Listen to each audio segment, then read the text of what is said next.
പ്രസംഗത്തിലൊന്നും മുതിർന്നില്ല. നട്ടുച്ച വെയിലിനെ വകവെക്കാതെ നിങ്ങൾ എല്ലാവരും ഇവിടെ കടിച്ചു കൂടിയിട്ടുണ്ടെങ്കിൽ നമ്മൾ തിരുത്താൻ പോകുന്നത് 5 പതിറ്റാണ്ടിന്റെ ചരിത്രമാണ് പറയാൻ ആഗ്രഹിക്കുന്നു.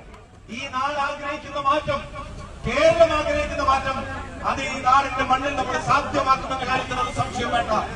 ഇത്തവണ ഒരു ശക്തമായ പോരാട്ടത്തിനല്ല, ജയിക്കാൻ തന്നെയാണ്. ഒരു സംശയം വേണ്ട. ഐക്യജനാധിപത്യ മുന്നണിയുടെ ഒരു ഗവൺമെന്റ് കേരളത്തിൽ അധികാരത്തിൽ വരുമ്പോ അതിന് നിർണായകമായ സംഭാവന കോഴിക്കോട് ജില്ല കൊടുക്കും. ആ കോഴിക്കോട് ജില്ലയിലെ സംഭാവനയിൽ നിന്ന് നമുക്ക് നിയമസഭയിൽ നമുക്ക് കാണാൻ കഴിയാത്ത ഒരു സാഹചര്യം ഉണ്ടാകും. നാടിന് ഒരു മാറ്റം അനിവാര്യമാണ് എന്നുള്ളത് നിങ്ങൾക്ക് എല്ലാവർക്കും അറിയാം.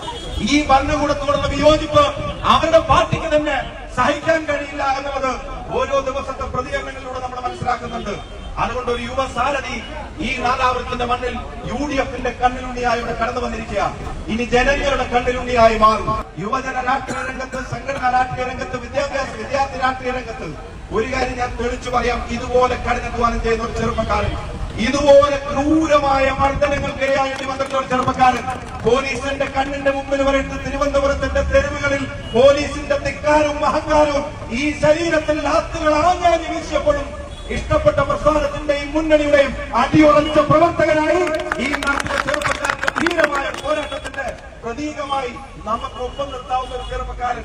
ഞാനൊരു കാര്യം പറയാം. സമീപകാല ചരിത്രത്തിൽ നാദാപുരത്തുകാർക്ക് തോളിൽ കൈയിട്ട് നടക്കാൻ പറ്റിയ ഒരു MLA കിട്ടാൻ പോവുകയാണ്. പിടിച്ചു നിർത്തി കാര്യം പറയാൻ പറ്റുന്ന ഒരു MLA കിട്ടാൻ പോവുകയാണ്. നാടിന്റെ വികസന ആവശ്യങ്ങൾക്ക് വേണ്ടി ഓടി നടക്കാൻ പറ്റുന്ന ഒരു ചെറുപ്പക്കാരനെ സ്വന്തം വീട്ടിലൊരു കുട്ടി MLA ആയാൽ എങ്ങനെ ഉണ്ടാകും? അതുപോലെ KM അഭിജിത്ത് നിങ്ങളുടെ കൂടെ ഉണ്ടായിരിക്കും. ഇന്നലെ അദ്ദേഹം TV-യിൽ നടത്തിയ പ്രതികരണം ഞാൻ ഡൽഹിയിലായിരുന്നു, എനിക്ക് കാണാനിട വന്നു. അതിൽ പറഞ്ഞൊരു വാചകം രസകരമായിരുന്നു. നാദാപുരത്ത് സംഘടനാ കാര്യങ്ങളൊക്കെ ആയിട്ട് വരുമ്പോ നാദാപുരത്തുകാരുടെ സ്നേഹം പകരം വെക്കാനില്ലാത്തതാണെന്ന് നിങ്ങളുടെ സാരഥി എന്തെങ്കിലും പറഞ്ഞു വെക്കുകയുണ്ടായി.